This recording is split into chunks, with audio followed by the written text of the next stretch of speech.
All right, let's jump right in. Today, we're talking about one of the most exciting fields in technology, machine learning.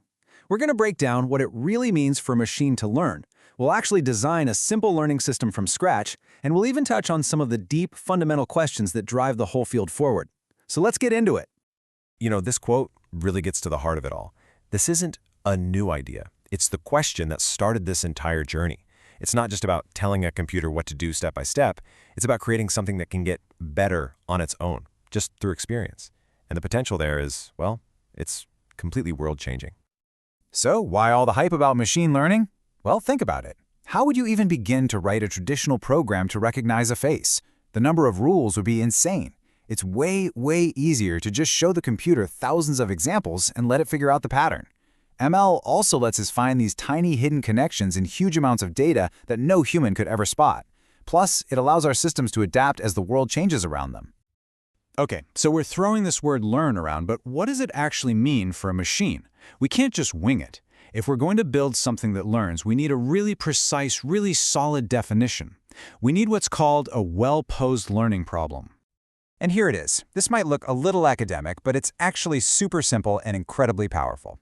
For any machine learning problem, we have to clearly define three things. First, the task, or T. What is it actually trying to do?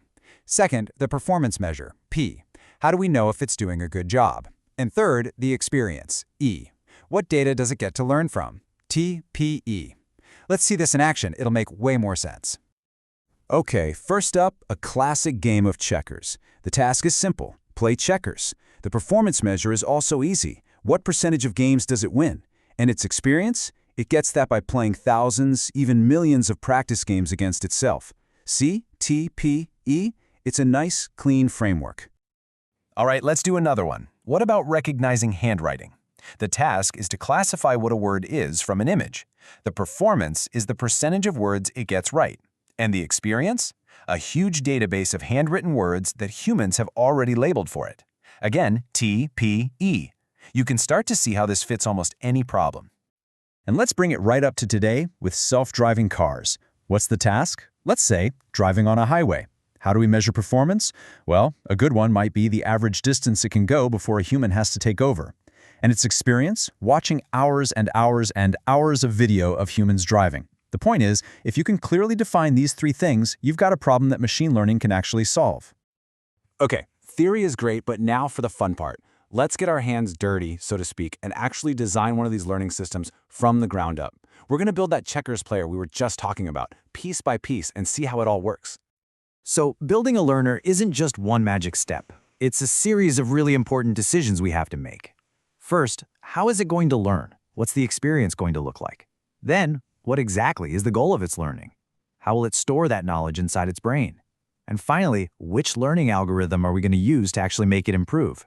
Let's walk through them. First big choice, how does it get feedback? Think of it like a coach.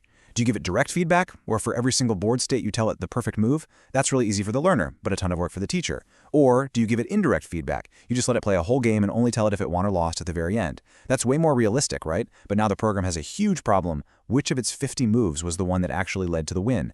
That's called the credit assignment problem, and it's a really big deal in machine learning. Okay, next up, what are we actually trying to teach it? We could try to create a function that, given a board, spits out the best move. But there's a much smarter, more flexible way.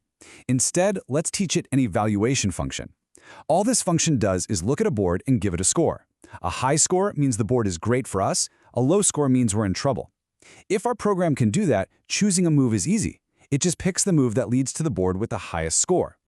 Right, but a computer doesn't see a checkers board. It only understands numbers. So we have to translate the game into a language it can process. We'll break the board down into a list of simple features. Things like exactly how many black pieces are on the board, how many red kings, how many of my pieces are about to be captured.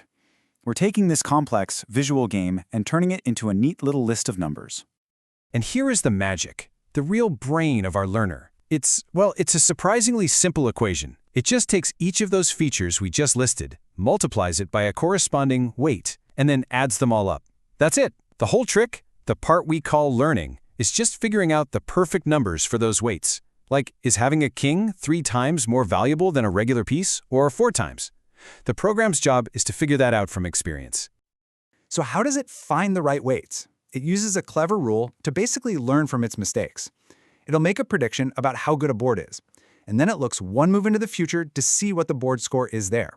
That future score is treated as a slightly more accurate version of the truth. If its prediction was too low, it nudges the weights up a tiny bit. If it was too high, it nudges them down. It's like slowly, carefully tuning a bunch of dials. Do that thousands and thousands of times, and those weights start to get really, really good at evaluating a board.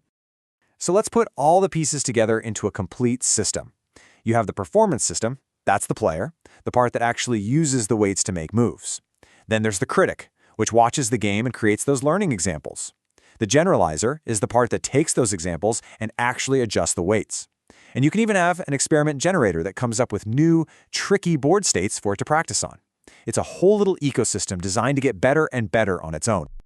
Okay, so our checkers program is looking pretty smart, but in the process of building it, we've actually stumbled upon a much deeper, more profound question that's at the heart of all of machine learning. It's not just about learning from what you've seen, it's about what you do when you face something you've never seen before.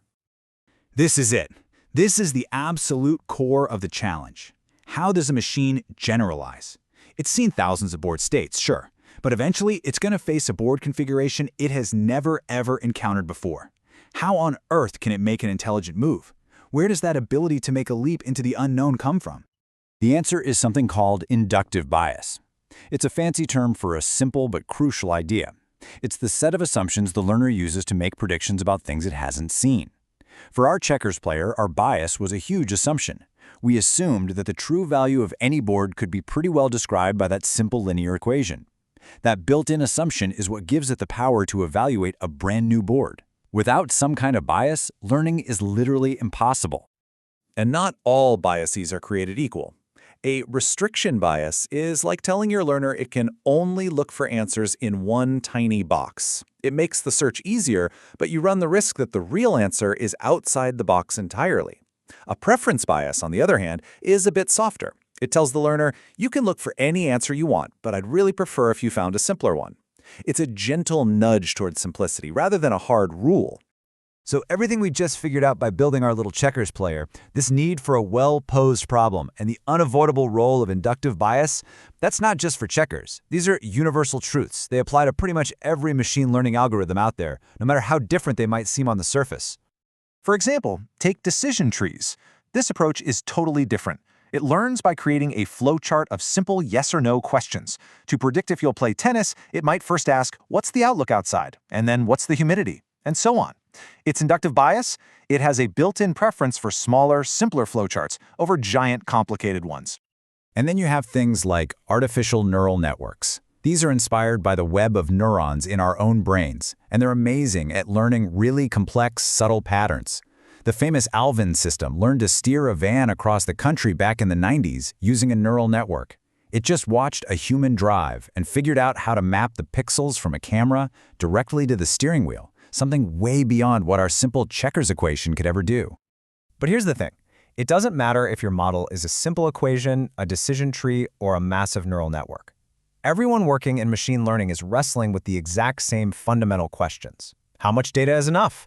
How do we best represent the problem? And the really big one, how do we stop the model from just memorizing the training data, a problem called overfitting, so that it can actually generalize to new situations?